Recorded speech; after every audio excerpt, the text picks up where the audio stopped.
নমস্কাৰ কি খবৰ মই নিৰঞ্জন বৰা মোৰ ইউটিউব চেনেল নিৰঞ্জন বৰালৈ আপোনালোক সকলোকে স্বাগতম জনাইছোঁ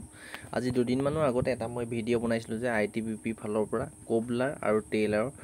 পোষ্ট মুকলি হৈছিলে তেতিয়ালৈকে অফিচিয়েল নটিফিকেশ্যনখন অহা নাছিলে কিন্তু মই শ্বৰ্ট নটিফিকেশ্যনখন আপোনালোকক পাইছিলোঁ আজি যিহেতু 20 জুলাই 2024 আজি আপোনালোকৰ অফিচিয়েল ৱেবছাইটে দেখিছে recruitment.itbppolice.nic.in অফিচিয়েল ৱেবছাইটত या ফুল নটিফিকেশ্যনখন আহি গ'ল এইটো একেবাৰে ওপৰতে আহি আছে দেখিছে advertisement for the recruitment post of tailor and cobbler মই সেই নটিছখনৰ ক্লিক কৰি দিছোঁ আপোনালোকে নিজৰ মোবাইল ফোনৰ গুগল বা ক্ৰম ব্ৰাউজাৰ সাৰ্চ কৰি দিলে হ'ল recruitment.itbpolice.nic.in বুলি তাৰপৰা ওপৰতে একেবাৰে দেখিব কোবলাৰ আৰু টেইলাৰ এখন নটিছ আহি আছে এই নটিছখনত কিছু সময় ৱেইট কৰিব ক্লিক কৰি দিয়াৰ পিছতে আপোনাৰ নিজৰ মোবাইল ফোনৰ PDF আকাৰে অফিচিয়েল নটিফিকেশ্যনখন ডাউনলোড হৈ যাব ভিডিঅ'টো আৰম্ভ কৰাৰ আগতে মই আপোনালোকক কিমান কোৱালিফিকেশ্যন লাগিব বয়স কিমান লাগিব সিলেকশ্যন প্ৰসেছ কেনেকুৱা হয় ফুল ডিটেইলি আপোনালোকক বুজাম ভিডিঅ'টো আৰম্ভ কৰাৰ আগতে মোৰ চেনেলটো যদি সাবস্ক্ৰাইব কৰা নাই তেন্তে সাবস্ক্ৰাইব কৰি কাষতে থকা বেল আইকনটো প্ৰেছ কৰি অল কৰি থৈ দিব দেখিছে এখন আপোনালোকৰ PDF আকাৰে আহি গ'ল মই ইয়াত PDFটোত ক্লিক কৰি দিলোঁ তাৰ পিছতে মোৰ মোবাইল ফোনত ডাইৰেক্ট ওপেন হৈ যাব যিখন অফিচিয়েল নটিফিকেশ্যনখন এইখন আহিছে চেনেলটো যদি এতিয়ালৈ সাবস্ক্ৰাইব কৰা নাই সাবস্ক্ৰাইব কৰি ৰাখিব এনে ধৰণৰ সঠিক আৰু খুব সোনকালে গুৰুত্বপূৰ্ণ যিকোনো চাকৰি এপ্লাই হ'লে অল ইণ্ডিয়াৰ ডিফেন্সৰে হওক বা এনি যিকোনো হওক পাৰামিলিটাৰী হওক অগ্নিবীৰ সকলোৰে আপডেটসমূহ পাই থাকিবৰ বাবে নটিছখন ক্লিক কৰি দিয়াৰ লগে লগে এখন ডাউনলোড হৈ গ'ল দেখিছে recruitment for the post of constable tradesman tailor and cobbler দুটা পোষ্টেই আহিছে টেইলাৰ আৰু কোবলাৰ বৰ বেছি বিশেষ কৈ নাথাকোঁ আগত যিহেতু মই অলৰেডি ফুল ডিটেইলছত ভিডিঅ' বনাই থোৱা আছে তলৰ ডেছক্ৰিপশ্যনতে সেই ভিডিঅ'ৰ লিংকটো দি থ'ম আৰু এখন অফিচিয়েল নটিফিকেশ্যন ফুল নটিফিকেশ্যন যিখন আহিছে সেইখনৰ লিংকটো দি থ'ম আপোনালোকে তলৰ ডেছক্ৰিপশ্যনৰ লিংকৰ পৰা সেই ভিডিঅ'টো গৈ এবাৰ চাই ল'ব আৰু এই নটিফিকেশ্যনখনো ভালদৰে নিজে এবাৰ পঢ়ি চাই ল'ব তেতিয়া আৰু ইয়াতকৈ বিশেষ ডিটেইলি জানিব পাৰিব মোষ্ট ইম্পৰ্টেণ্ট যিটো কথা হ'ল কেতিয়াৰ পৰা এপ্লাই ষ্টাৰ্ট হ'ব চাই লওক 20 জুলাই যিহেতু আজি 20 জুলাইৰ পৰা এপ্লাই ষ্টাৰ্ট হৈ গ'ল আৰু লাষ্ট ডেট হৈ গ'ল 18 আগষ্ট তাৰিখ আগত আপোনালোকে এপ্লাই কৰিব লাগিব পোষ্ট দুটাই আহিছে এটা হৈছে কনষ্টেবল টেইলাৰ এণ্ড কনষ্টেবল কোবলাৰ ক'ত কিমানটা পোষ্ট আছে ডিটেইলছত কৈ নাথাকোঁ দেখিছে কোবলাৰত 18টা ল'ৰা ছোৱালী সকলোৰে বাবে পোষ্ট আছে আৰু কোনটো কাষ্টত কিমান আছে নিজে ভিডিঅ'টো স্কিপ কৰি ৰখাই স্ক্ৰীনশ্বট মাৰি ল'ব মাৰি লৈ ফটোকপি চাই ল'ব নাইবা নিজে আপোনালোকে পঢ়ি চাই ল'ব কোনটো কাষ্টত কিমানটা পোষ্ট আহিছে পোষ্ট কম আছে তাৰপৰা কনষ্টেবল কোবলাৰত 33টা পোষ্ট আছে ল'ৰা ছোৱালী সকলোৰে কাৰণে আৰু যদি ইয়াত যিহেতু OBC পোষ্ট দেখা নাই OBC নাই যদিও আপোনালোকে আন ৰিজাৰ্ভত এপ্লাই কৰিব পাৰিব আৰু অফিচিয়েল ৱেবছাইটটো দেখিছে recruitment.itbpolice.nic.in অফিচিয়েল ৱেবছাইটত আপোনালোকে অনলাইন এপ্লাই কৰিব পাৰিব আৰু ইয়াৰ যিটো পে স্কেলটো হ'ব 21,700 পৰা 69,100 টকা এইটো বেছিক পে আৰু লগত আদাৰ এলাউন্স যিখিনি থাকিব গোটেইখিনি আপোনালোকে এড হৈ ভাল চেলাৰী এটা পাবগৈ তাৰপৰা এডুকেশ্যন কোৱালিফিকেশ্যন মষ্ট ইম্পৰ্টেণ্ট আপোনালোকে কিমান কোৱালিফিকেশ্যন লাগিব চাই লওক মিনিমাম মেট্ৰিক পাছ কৰিলে এপ্লাই কৰিব পাৰিব কিন্তু আপোনালোকৰ লগত 2 year work experience in respective trade মানে আপোনালোকৰ যদি কোবলাৰত 2 বছৰ কৰা এক্সপিৰিয়েঞ্চ সাৰ্টিফিকেট আছে আৰু টেইলাৰ যদি 2 বছৰ এবছৰ বা 2 বছৰ টেইলাৰ কৰি থকাৰ এক্সপিৰিয়েঞ্চ আছে মেট্ৰিক পাছৰ লগতে তেতিয়া সেইখিনি বস্তুত এপ্লাই কৰিব পাৰিব আৰু বয়সটো আপোনালোকে জেনেৰেল কেণ্ডিডেট যদি হয় 18 পৰা 23 বছৰলৈকে এপ্লাই কৰিব পাৰিব আৰু SC ST হ'লে 5 বছৰ 28 বছৰলৈকে পাৰিব আৰু OBC যদি হয় 26 বছৰলৈকে এপ্লাই কৰিব পাৰিব আৰু আপোনালোকৰ এইজটো ইয়াত আপোনালোকৰ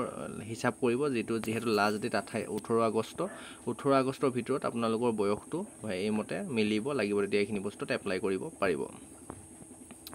তাৰ পিছত আপোনালোকৰ এইখিনি নিয়ম কানুনখিনি দিছে এক্স সাৰ্ভিসমেন যদি হয় তেতিয়াও আপোনালোকে এপ্লাই কৰিব পাৰিব কৈ নাথাকোঁ ভিডিঅ'টো বহুত বেছি দীঘলীয়া হৈ যাব এইখিনি ইমান ইম্পৰ্টেণ্ট নহয় আপোনালোকে যিকেইটা ইম্পৰ্টেণ্ট কথা সেইকেইটাই কৈ গৈছোঁ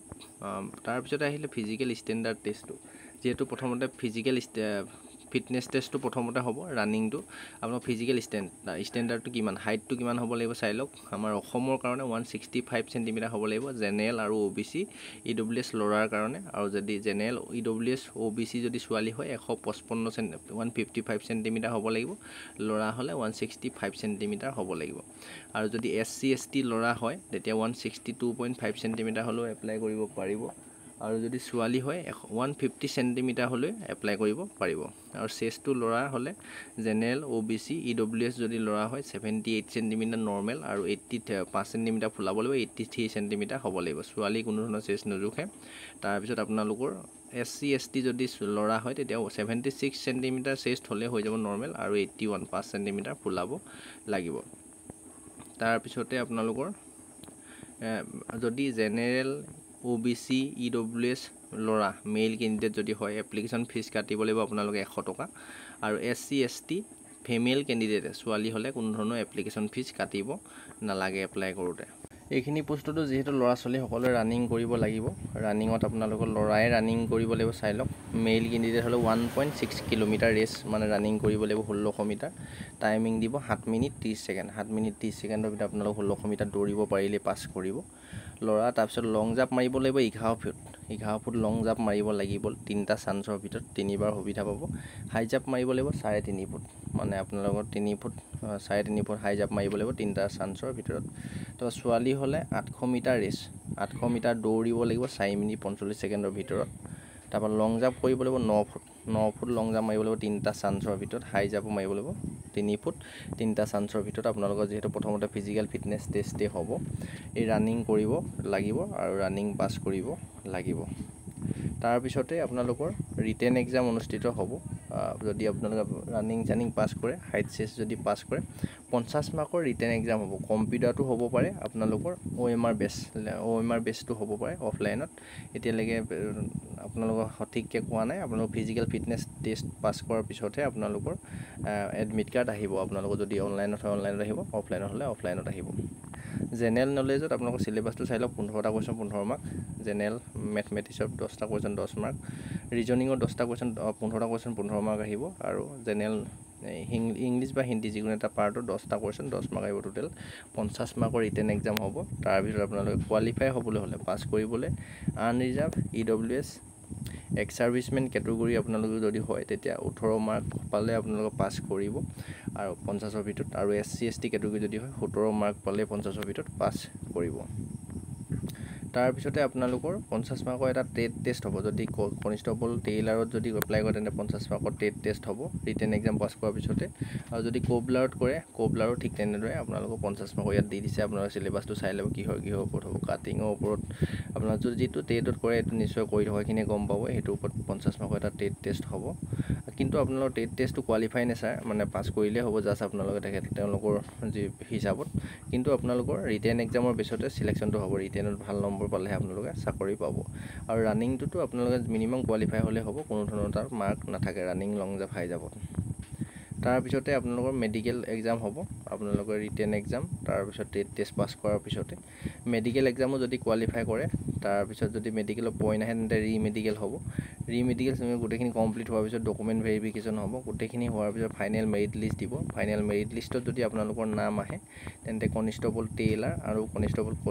কোবলাৰ 2024 টেটমেনৰ পোষ্টকেইটাত চাকৰি পাবলৈ সক্ষম হ'ব এই এক্সপিৰিয়েঞ্চ সাৰ্টিফিকেটখিনি সকলো হয়তো নাথাকিব পাৰে আপোনাৰ লগৰ বন্ধু বান্ধৱী সকলোলৈ শ্বেয়াৰ কৰি দিব কাৰোবাৰ নহয় কাৰোবাৰ এনেধৰণৰ ট্ৰেডৰ এক্সপিৰিয়েঞ্চ বা অভিজ্ঞতা থাকিব পাৰে তেওঁলোকে এইখিনি পোষ্টত এপ্লাই কৰিব পাৰিব আজিৰ ভিডিঅ'টো ইমানতে ৰখাইছোঁ লাইক কৰি দিব ইনফৰমেশ্যনটো পাই যদি ভাল লাগিলে চেনেলটো যদি এতিয়ালৈ ছাবস্ক্ৰাইব কৰা নাই ছাবস্ক্ৰাইব কৰি ৰাখিব আগলৈও এনেধৰণৰ চাকৰি ৰিলেটেড আপডেটসমূহ খুব সোনকালে পাই থাকিবৰ বাবে ঘৰখন পৰিয়ালটো সমাজখন তথা দেশখনৰ উন্নতি হকে প্ৰতিটো ক্ষেত্ৰত কাম কৰি যাওক আপোনালোকৰ লক্ষ্য উদ্দেশ্য সোনকালে পূৰণ হওক তাৰে কাৰণে ভগৱানৰ ওচৰত প্ৰাৰ্থনা জনাই আজিৰ ভিডিঅ'টো ইমানতে ৰখাইছোঁ ধন্যবাদ